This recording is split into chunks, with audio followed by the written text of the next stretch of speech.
Assalamu alaikum wa rahmatullahi wa barakatuh, and a very good evening to all the students. Myself, Tajamal Nasim Lon, with a new topic about the environmental studies, class 11th, as per the NCERT and CBSE syllabus. Today, the topic is ecological pyramids. First of all, we will discuss the definition. What do we mean by a pyramid? An ecological pyramid is a graphical representation of the relationship between the different living organisms at different trophic levels. एक ecological pyramid जो होता है ये एक graphical या diagrammatic representation हम कह सकते हैं किसकी the relationship between different living organisms at different trophic levels. जैसे हमने प्रीवियस लेक्चर में फूड चेन के बारे में पढ़ा कि उसमें डिफरेंट ट्रॉपिक लेवल्स होती है जिसमें प्रोड्यूसर्स आते हैं, कंज्यूमर्स आते हैं, कंज्यूमर्स में से फिर प्राइमरी कंज्यूमर्स, सेकेंडरी कंज्यूमर्स और टर्शियरी कंज्यूमर्स आते हैं. तो इकोलॉजिकल पिरामिड क्या होता है? उन्हीं की एक ग्राफिकल रिप्रेजेंटेशन जो डिफरेंट ट्रॉपिक लेवल्स में ऑर्गेनिजम्स आते हैं उनको हम जब ग्राफिकली रिप्रेजेंट करते हैं in the form of A diagram तो उसको हम कहते हैं इकोलॉजिकल पिरामिड. इनकी जो बेस है it is based on the Egyptian pyramids. Egypt में ये बहुत पहले की प्रैक्टिस है कि वहाँ के जो किंग हुआ करते थे उनकी बॉडी को डिकम्पोजिशन से बचाने के लिए वहाँ के लोगों ने एक स्ट्रक्चर बनाया, कोनिकल स्ट्रक्चर, जो which was broad at the base and it was tapering upwards. तो टिप पे वो टैपरिंग था. जैसे आप कून, इन्वर्टेड कून शेपर थे वो पिरामिड्स, तो उनसे ही इनका कंसेप्ट आया है इकोलॉजिकल पिरामिड्स का. तो दूसरी डेफिनेशन है the graphic representation of relationship of organisms in a food chain is known as ecological pyramid. जब हम एक फूड चेन में जो डिफरेंट ट्रॉपिक लेवल्स में डिफरेंट ऑर्गेनिजम्स आते हैं इनको जब हम ग्राफिकली या डायग्रामेटिकली रिप्रेजेंट करेंगे तो इसको हम बोलते हैं एन इकोलॉजिकल पिरामिड. तो हमारे पास different types of ecological pyramids आते हैं. एक होता है हमारे पास पिरामिड ऑफ नंबर, दूसरा होता है पिरामिड ऑफ बायोमास और तीसरा होता है pyramid of energy. We will discuss these different types one by one. So first is the pyramid of number.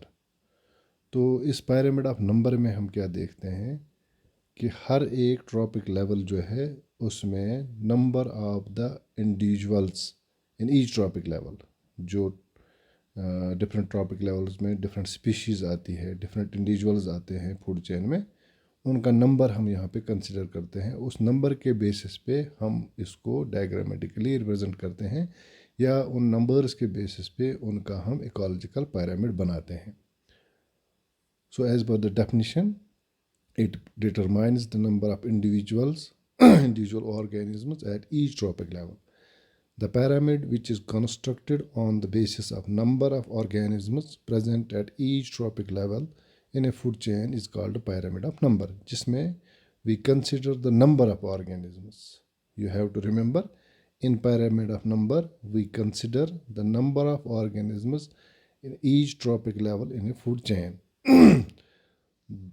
इस पिरामिड को जो हम कंस्ट्रक्ट करते हैं इसकी दो शेप्स हो सकती है. ये मैंने पहले ही कहा कि कोनिकल स्ट्रक्चर होता है या we can say it is the triangular structure. तो इसकी दो शेप्स हो सकती है, या ये अपराइट हो सकता है या ये इन्वर्टेड हो सकता है. ये डिपेंड करता है प्रोड्यूसर इंडिविजुअल्स अगर ज़्यादा होंगे तो ये अपराइट होगा, अगर वो कम होंगे तो वो इन्वर्टेड होगा. तो हम इनको डायग्रामेटिकली मैं आपको दिखाता हूँ. ये हमारे पास डिफरेंट टाइप्स ऑफ पिरामिड्स है. जैसे हम एक टेरेस्ट्रियल इकोसिस्टम में हम देखेंगे हम इकोलॉजिकल पिरामिड कैसे बनाएंगे. जैसे आप यहाँ पे देख सकते हैं, अगर हम बायोमास को कंसिडर करें या हम नंबर को इसमें कंसिडर करते हैं, जैसे यहाँ पे आप देखेंगे प्रोड्यूसर्स में आते हैं ग्रीन प्लांट्स, क्यों आते हैं, it this we have already discussed in the previous lecture. तो इसमें आप देखेंगे हर्ब्स आते हैं। तो अगर हम देखें in comparison to the herbivores which eat these herbs, जो इन हर्ब्स को खाते हैं, तो उनके बनिस्बत जब हम इनका नंबर देखते हैं प्रोड्यूसर्स का, तो एक जो है हर्बीवर बहुत सारे प्रोड्यूसर्स को खाएगा, एक हर्बीवर 1000-2000 प्लांट्स को खाएगा। इसी तरह अगर हम देखें प्रोड्यूसर्स का एक ग्रासलैंड फूड चेन में प्रोड्यूसर्स का नंबर बहुत ज़्यादा होता है। उसके बाद जब हम सेकेंड ट्रॉपिक लेवल में जाते हैं तो हमारे वहाँ पे हर्बीवर्स होते हैं। तो एक बड़े से मैदान में जिसमें हज़ारों लाखों पे छोटे छोटे प्लांट्स हैं उनको एक या दो या तीन हर्बीवर्स खाएंगे। तो जब हम नंबर कंसिडर करते हैं, when we in the pyramid of number, when we consider the number, so we see the number of producers is more, उनसे कम है हर्बीवर्स का नंबर, जो इनको खाते हैं वो कम होंगे। और इन हर्बीवर्स को अगर ये 2 है, 4 है, 6 है, तो इनको जो प्राइमरी कार्निवर होता है, जो कार्निवर नेक्स्ट ट्रॉपिक लेवल में कार्निवर आता है, ये 2, 3, 4 हर्बीवर्स को खाएगा। तो इसका मतलब जितना हम ऊपर ट्रॉपिक लेवल्स में जाते हैं उतनी जो एक पर्टिकुलर स्पीशीज़ की जो तादाद है, उनका जो नंबर है वो कम होता जा रहा है। जैसे आप देखते हैं हर्बीवर्स होंगे थाउजेंड्स में, ये होंगे मान के चलिए आप 30, 40, 50 होंगे। तो जब हम ऊपर जाएंगे तो इसमें 50 से कम होंगे, 10 होंगे, 5 होंगे, उससे ऊपर जाएंगे 1 होंगे या 2 होंगे। सो इन while considering the number of species in each tropic level in a pyramid of number, we see that it is the upright pyramid in which there are large number of producers at the base at the first tropic level, and at second tropic level this number decreases to a few, and consequently जितना हम ऊपर जाएंगे उतना number decrease हो रहा है, इसलिए ये pyramid जो बनेगा ये अपराइट बनेगा। दूसरा आप ये वाला देख सकते हैं this is the inverted pyramid. ये क्यों बना इन्वर्टेड पायरामिड? ये इसलिए बना क्योंकि जैसे हम एक प्लांट की या ट्री के एग्जांपल लेंगे, एक ट्री है, ये प्रोड्यूसर है, इस पे सीड्स है या इस पे क्या बोलते हैं इसको, लीव्स हैं। तो इसको जैसे अगर हम लीव्स की बात करें, इस पे लीव्स है, लीव्स को इंसेक्ट्स खाते हैं, ठीक है, तो या बर्ड्स खाते हैं, सीड्स खाते हैं या फ्रूट खाते हैं। तो ट्री एक है, तो इस पे जो दूसरे ट्रॉपिक लेवल में जब हम नंबर कंसिडर करते हैं, ट्री एक है और बर्ड्स होंगी बहुत सारी। अब हम इन बर्ड्स के ऊपर जो दूसरी ट्रॉपिक लेवल है, इनको कौन खाता है? इनके अंदर होते हैं पैरासाइट्स। तो एक बर्ड के जो फेदर्स हैं उनके अंदर हज़ारों पैरासाइट्स होंगे। तो अगर 10 बर्ड है तो एक बर्ड पे 1000 पैरासाइट्स है, 10 बर्ड्स पे 10,000 पैरासाइट्स होंगे। That means when we move along the successive trophic levels from producers up to the successive trophic levels, जो लास्ट लेवल पे हमारे पास आते हैं कंज्यूमर्स, तो नंबर इंक्रीजेस। तो पहले एक था, फिर 5-6 हो गई, फिर 10-15 हो गए, फिर ऐसे ही 20-30 हो गई।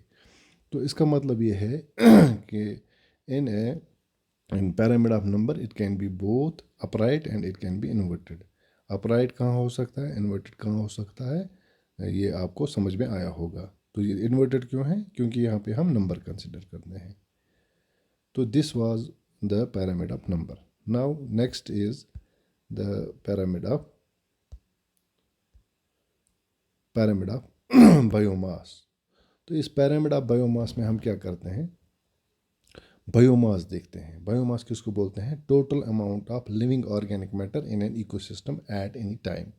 एक इकोसिस्टम में जो लिविंग मैटर होता है उसको देखते हैं हम कि कितना है present per unit area in different trophic level. एक ट्रॉपिक लेवल में बायोमास कितना है, amount of the living organic matter, तो इनका बायोमास कितना है। जैसे इसमें हमें ये समझ में आएगा, ये भी हो सकते हैं, अपराइट भी हो सकते हैं। इट डिपेंड्स अपॉन द कौन सी फूड चेन का हम पायरामिड बना रहे हैं। जैसे ये एक पिरामिड है।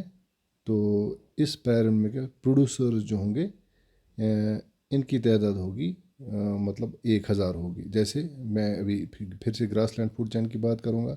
उसमें अगर हम देखेंगे तो एक बड़ा सा मैदान है, एक बड़ा सा मैदान है। तो उस बड़े से मैदान में 2-4 जो हर्बीवोर्स हैं उनको खाते हैं।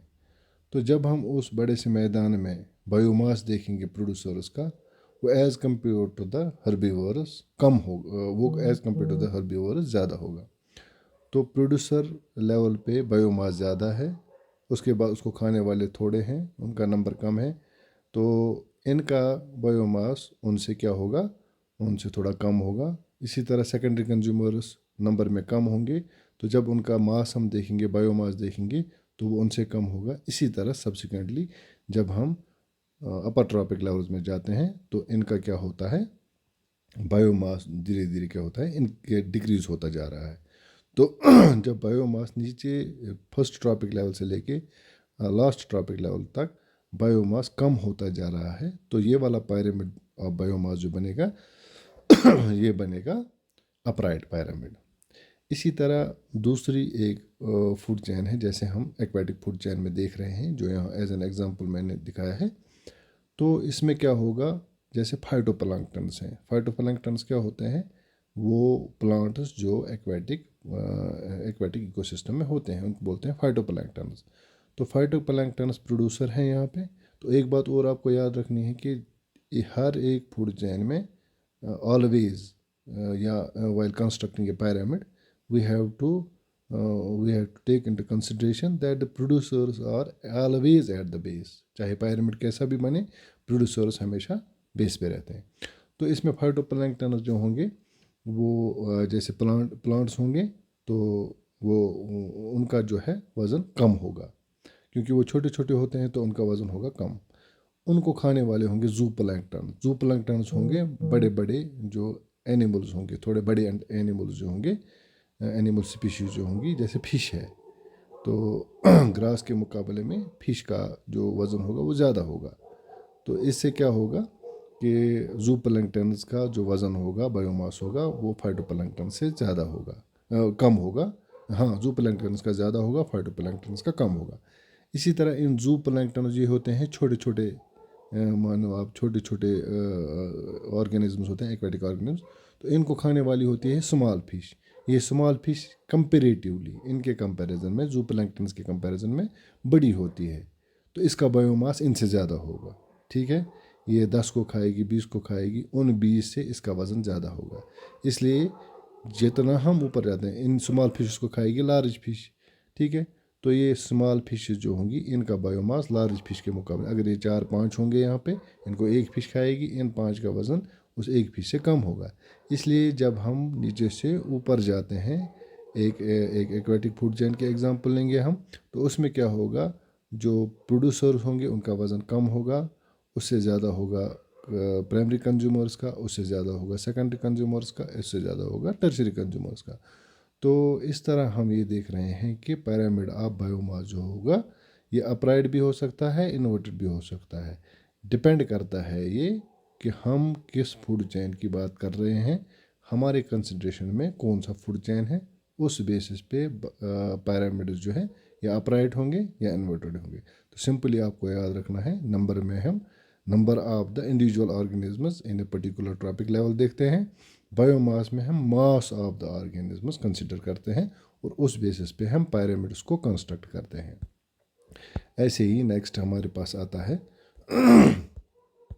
Pyramid of energy. ये पिरामिड ऑफ एनर्जी होता है, ये भी graphical representation of the amount of energy per unit area, amount of energy per unit area in different trophic levels of A food chain. तो ये लेकिन होता है हमेशा अपराइट होता है। कौन पिरामिड ऑफ एनर्जी होता है, ये हमेशा अपराइट होता है। क्यों होता है, जैसे you have to recall the 10% law given by Lindeman.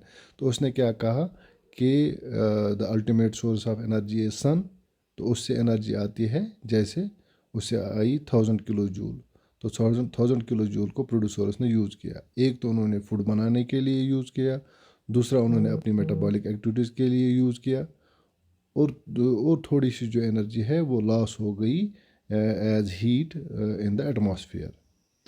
तो इसमें क्या होता है, तो हमने ये पढ़ा है ऑलरेडी, जो लिंडमैन का लॉ है 10% लॉ, उसने क्या कहा कि 90% of the energy is used up by the organisms present in a particular trophic level. वो जो है 90% यूज़ करते हैं, किन, जो मैंने आपको बोला, मेटाबॉलिक एक्टिविटीज़ है, फूड बनाने के लिए है, और बाकी अपनी ज़रूरत के लिए है, और रेडिएशन के तौर पे वो इमिट करती है इनटू द एटमॉस्फेयर। और only 10% of their energy it is passed on to the next trophic level. Next trophic level में ये जो 10% है, ये उसका 100% होता है। जैसे ये 1000 किलो जूल था, तो इसमें से 10% गया तो 100 किलो जूल पहुँच गया नेक्स्ट ट्रॉपिक लेवल में। वो 100 किलो जूल इसका 100% है। तो इस 100 किलो जूल में ये जो प्राइमरी कंज्यूमर्स हैं, ये कंज्यूम करेंगे, ये जो एनर्जी है वो यूज़ करेंगे। किस लिए करेंगे? अपनी मेटाबॉलिक एक्टिविटीज़ के लिए, अपनी डिफरेंट टाइप्स ऑफ जो उनकी फ़िज़िकल एक्टिविटीज़ है, बाकी चीज़ों के लिए यूज़ करेंगे। और थोड़ा सा रेडिएशन भी होगा। तो इस तरह 90% ही उस 100 किलो जूल में यूज़ करेंगे। तो 90% में से जब इन्होंने 90% खुद यूज़ किया 100 किलो जूल में से, तो 90 किलो जूल ये यहाँ पे यूज़ करेंगे, तो 10 kilo joule next trophic level में जाएगा। इसी तरह जब हम नीचे से ऊपर तक डिफरेंट ट्रॉपिक लेवल्स में जाते हैं, तो हम ये देखते हैं कि जो एनर्जी कंटेंट है वो धीरे धीरे कम होता जा रहा है, क्योंकि as per the law given by Lindeman, only 10% of the energy it is transferred from one tropic level to another tropic level. So we have to remember that this in the pyramid of this pyramid of energy, it is always upright, because only 10% of the energy goes to the next tropic level, which is less than the previous tropic level. इसलिए ये जो energy pyramid होता है, ये हमेशा upright होता है। सो I hope आपको ये समझ में आया होगा, आपको ये अच्छी तरह समझ में आया होगा। If you have any suggestions, you can ask me. If you have any questions, you can ask me in the comments, और यू कैन कॉल मी। तो इंशाल्लाह we will meet in the next topic, which will be ecological succession.